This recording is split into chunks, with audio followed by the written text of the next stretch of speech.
What's going on, guys? Welcome back to the final episode here, Ultimate Pitchers Program, the off-season edition.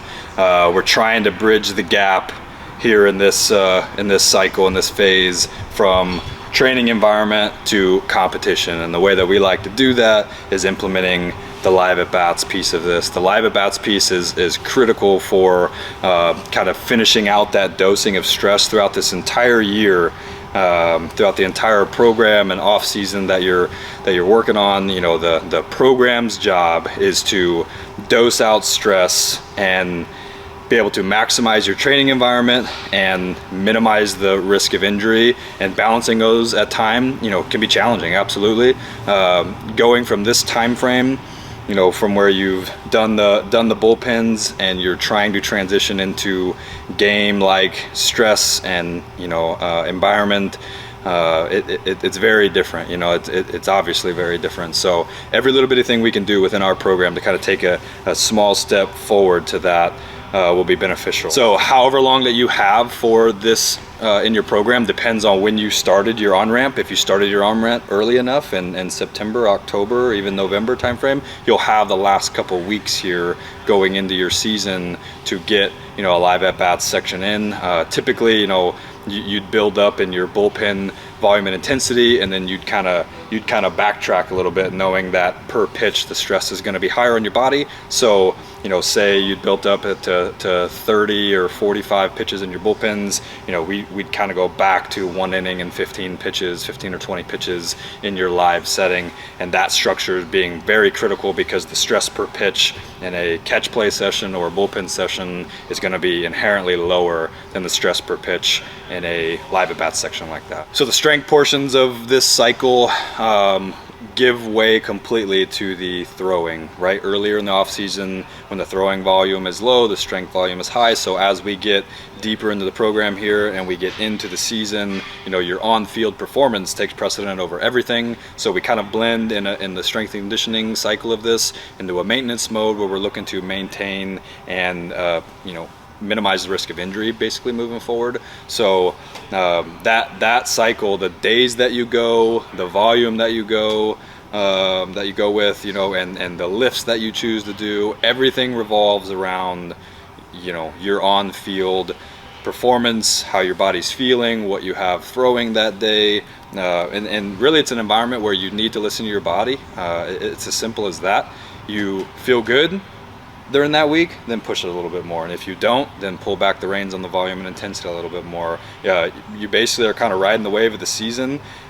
We don't want our gains to kind of taper off, you know, this way in a periodized schedule. We'd like it to kind of be, you know, stabilized. You're going to have normal peaks and valleys throughout the year, but we'd like it to stabilize throughout the entire season, you know, so that way when you come into the next off season, you know, the macro schedule from year to year looks more like you periodize, then you make gains, and it's you know, periodized throughout the year, then you make more gains, you know. And if you guys are only ever kind of going up and down like this, losing strength, gaining the strength back, you know, you're never able to make that full progress that you're going to want to see. So that's what we're going to work through for the live at bats and maintenance piece of this. We're going to start with the same sort of order of operations, go through our soft tissue warm-up exercises, plyo exercises, and then get back out on turf and do some throwing.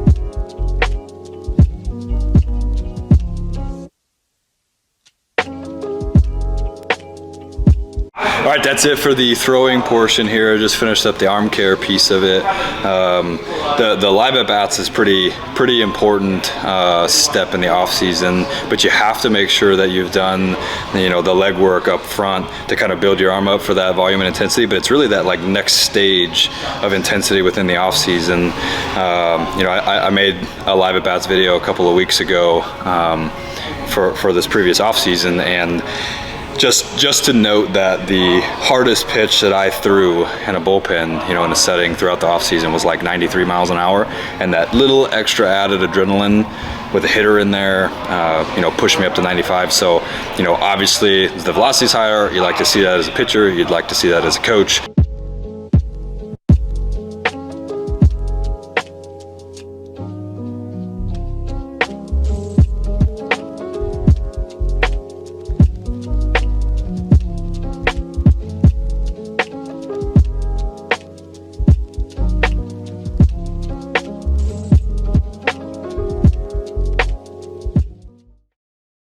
But that also means that the arm stress in that environment is a tick higher, and it's just can bump us up just a tick closer to what our expected arm stress is going to be within a game. You throw some cleats on, you get a little warmer, you get outside, like those pitches and that environment like all matters, and it's starting being tracked for stats and everything. It's just that little bit more of adrenaline, that kind of gets you all the way to that game level. But that live at bats section is the best way to kind of bridge that gap between training environment and competition.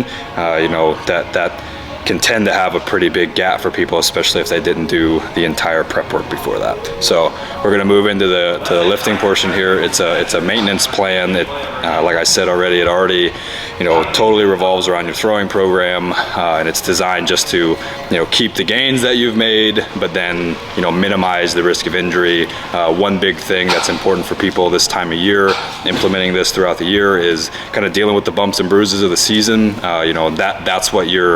That's what your program will be shifted more towards, as opposed to looking to make any sort of like strength gains. It's all designed around optimizing success on the field, performance on the field, and your longevity throughout the season, to be able to carry those gains throughout the year and to be able to minimize the risk of injury. So extra soft tissue time, extra mobility correctives time.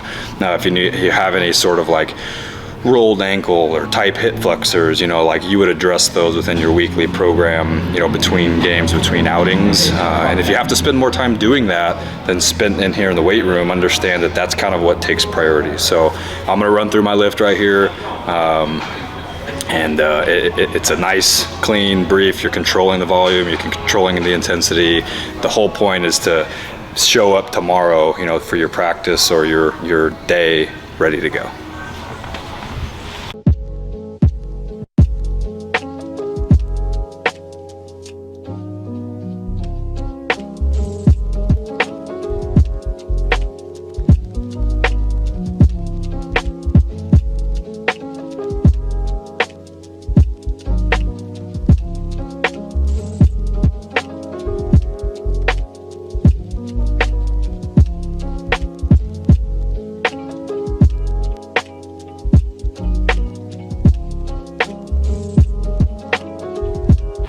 All right, so that's it for the workout. Again, it's typically pretty brief right after you come off the mound, but the whole point of it is to kind of stay on track and maintain those, maintain your strength, maintain your, range of motion, your mobility. It's very focused on mobility and your performance on the field. And if, you just went out and threw 7 innings on a day like that, or something throughout the year, that maintenance program would adjust accordingly. On a day like today, you do some live at bats, you get like an inning or 2 maybe. Typically throughout this time of year, all the way through when your arm gets built up, you're going to be sore, so you're adding some extra soft tissue stuff, some extra in-range of mobility stuff in there to help you kind of alleviate some of that soreness, whether that's mental or not, just kind of working through those ranges of motion. Your movement patterns like that are usually like the best way to kind of shake out some of that soreness. Going in and sitting on the couch isn't typically the answer when you feel sore, even though that's what you want to do. So that's kind of what we work through. The piece of the calendar that fits in is the tail end of the off season, bridging that gap into the in season. But really, you know, this phase can be carried out, you know, all the way through the season for you guys, especially the weight room environment of that. If you're a reliever, you know, you're throwing multiple times a week, so the schedule's a little bit different at times. And even when you're a starter, if you're not pitching on the exact same day every time, you know, there's nuances in there that are different. So if you guys like this video series, I appreciate you guys checking it out. If you guys like it, subscribe, comment.